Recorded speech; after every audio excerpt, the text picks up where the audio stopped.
Dear student, मैं अनिल कुमार पांडे अपने YouTube channel पर पुनः एक टॉपिक लेकर आया हूँ जो कि अधिगम के तमाम सिद्धांतों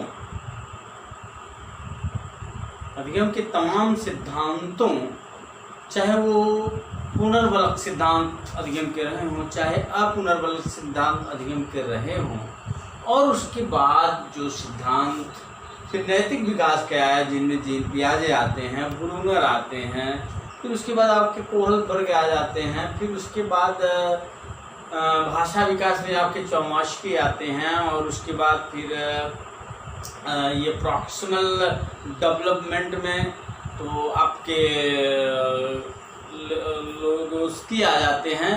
ठीक उसी प्रकार से अधिगम सिद्धांतों में ब्रूनर, आशुबेल आदि की बात आदि के पहले ही अधिगम के 8 सोपान रॉबर्ट गेने द्वारा बताए गए। कितने सोपान? 8 सोपान। और इन्हीं 8 सोपानों को जो रॉबर्ट गेने द्वारा बताए गए, इसी का दूसरा नाम है गेने की अधिगम सोपानिकी। इसका दूसरा नाम है गेने की अधिगम सोपानिकी। मैंने उसे दूसरे भाषा में लिख दिया अधिगम के 8 सोपान। तो अधिगम के 8 सोपानों की बात की जाए तो आपका उत्तर क्या होना चाहिए? गेने ही होना चाहिए। या आपसे पूछा जाए कि गेने ने अधिगम के कितने सोपान बताए हैं, तो आपका उत्तर होना चाहिए कि गेने ने अधिगम के 8 सोपान बताए। और रॉबर्ट गेने द्वारा जो 8 सोपान बताए गए हैं, उसका एक फिगर हमने बनाने का जो है प्रयास किया है कि आपके मस्तिष्क पर ज़्यादा देर तक, आपके मस्तिष्क पटल पर ज़्यादा देर तक चीज़ें रह सके, इसलिए मैं एक पिरामिड टाइप का थोड़ा सा बना दिया हूँ। तो अगर आप देखेंगे तो इधर से देखेंगे तो आप देखिए 1 2 3 4 5 6 7 8 ये अधिगम सोपान किसके हैं? रॉबर्ट गेने के। कितने? उनकी संख्या कितनी है? 8। उनकी संख्या कितनी है? 8 है। तो मित्रों, अगर आप देखेंगे और अगर आपसे पूछा जाए कि रॉबर्ट गेने द्वारा जो अधिगम के 8 सोपान दिए गए, उसमें सबसे ऊपर श्रेष्ठ सोपान या सबसे उच्च स्थान पर किसे रखा जाता है? तो आपका उत्तर होना चाहिए क्या? समस्या समाधान। और उसके बाद अगर आपसे पूछा जाए कि रॉबर्ट गेने के अधिगम सोपान, रॉबर्ट गेने की अधिगम सोपानिकी का सबसे निचला स्तर सीखने का, मतलब सबसे नीचे वाला सोपान कौन सा है, तो वो क्या हो जाएगा? संकेत अधिगम हो जाएगा। देखिए, 2 बातें हैं, एक संकेत अधिगम होता है और एक चिन्ह अधिगम होता है। तो मित्रों, ये याद रखिएगा, अगर चिन्ह अधिगम की बात आती है तो निश्चित रूप से आप टॉलमैन के पास पहुंच जाएंगे। कहाँ पहुंच जाएंगे? आप टॉलमैन के पास पहुंच जाएंगे। अगर आपको कहीं मिलता है चिन्ह अधिगम, मतलब क्या है? सॉइन लर्निंग मिलती है, तो वह सिद्धांत किसका है? हमेशा याद रखिएगा, यही अंतर है संकेत अधिगम और चिन्ह अधिगम। चिन्ह अधिगम का सिद्धांत जो दिया था वो किसने दिया था? टॉलमैन की बात कि कोई भी व्यक्ति या कोई भी प्राणी कैसे सीखता है? चिन्ह के द्वारा सीखता है। और उन्होंने उदाहरण दिया था, जैसे मालिक अपने कुत्ते को भोजन देने के लिए बार बार आवाज़ देता है, और कुत्ता कहीं भी रहता है उसी स्थान पर आता है जहाँ पर उसे भोजन मिलता है, और वह अपने मालिक की आवाज़ भी पहचानता। कोई भी उसे बुला सकता है उसी भाषा में, लेकिन वह सबके बुलाने पर नहीं आएगा, लेकिन अपने मालिक के बुलाने पर आ जाएगा। तो जो वो आवाज़ उसने पहचाना, उसी को टॉलमैन ने शायद क्या कहा? चिन्ह कहा। तो वहाँ उन्होंने चिन्ह कहा, लेकिन यहाँ इन्होंने क्या कहा? चिन्ह को वहाँ साइन लर्निंग कहा जाता है। और यहाँ पर जो संकेत लिखा हुआ है, जो अधिगम ये 8 सोपानों में सबसे निचले पायदान पर है, उसे हम संकेत अधिगम कहते हैं और अंग्रेजी में क्या कहेंगे? सिग्नल लर्निंग कहेंगे। सिग्नल लर्निंग, और वो क्या है? Sign learning. तो सिग्नल लर्निंग हमेशा याद रखिएगा रॉबर्ट गेने की है, और ये जो है मतलब सिग्नल लर्निंग हमेशा रॉबर्ट गेने की है और साइन लर्निंग हमेशा टॉलमैन। तो मित्रों, अब हम विचार करते हैं, दो बातें आपको बताएं। ये दो प्रश्न बहुत पूछे जाते हैं कि गेने की अधिगम सोपानी में सबसे उच्च स्तर किसका? समस्या समाधान का। और सबसे निम्न स्तर किसका है? संकेत अधिगम का। तो मित्रों, हम एक एक सोपान के बारे में बताने का क्या करते हैं? प्रयास करते हैं। चलिए, सबसे पहले हम इनके पहले नंबर पर आते हैं, जिसे संकेत अधिगम या अंग्रेजी में साइन लर्निंग कहा जाता है। कौन सी लर्निंग कहा जाता है? साइन लर्निंग कहा जाता है। साइन लर्निंग नहीं बल्कि सिग्नल लर्निंग कहा जाता है। सिग्नल लर्निंग जो है ये किसकी है? रॉबर्ट गेने की है। और रॉबर्ट गेने ने सबसे निचले पायदान पर किसको रखा? ये संकेत अधिगम को रखा था, सिग्नल लर्निंग को रखा। और इनके इस अधिगम से अभिप्राय है कि कोई भी प्राणी सबसे पहले कैसे सीखता है? संकेतों के माध्यम से सीखता है। वह संकेत किसी भी प्रकार का हो सकता है, वह संकेत किसी भी प्रकार का हो सकता है, और उसके माध्यम से व्यक्ति क्या करता है? कोई भी प्राणी सबसे पहले किसके माध्यम से सीखता है?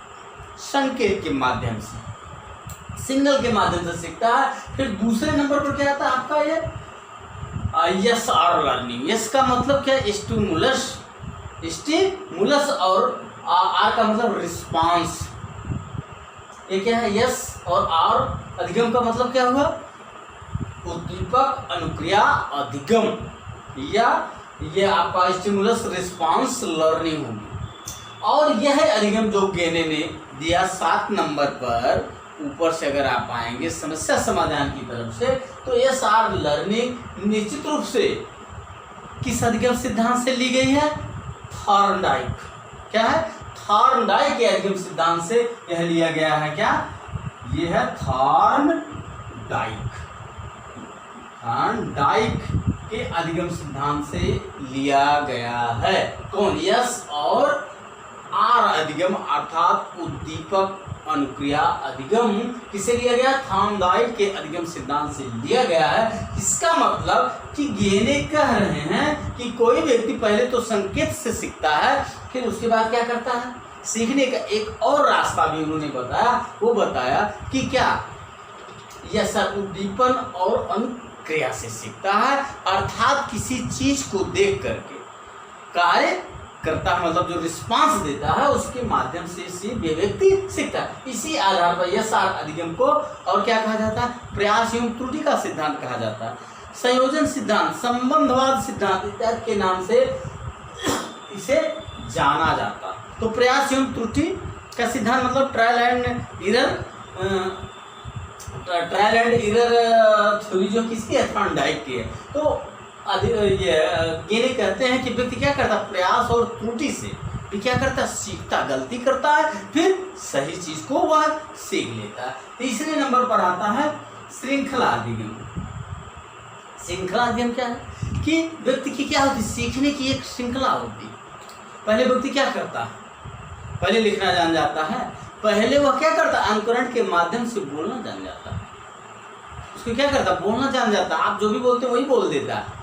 तो सीखने की भी क्या होती है? एक श्रृंखला जो बोलता है, समझता है, उसके बाद लिखने लगता है, फिर उसका अर्थ समझने लगता है। तो हर चीज़ क्या होती है? हमेशा सीखने में क्या है? श्रृंखला। और यह श्रृंखला किस अधिगम से ली गई है?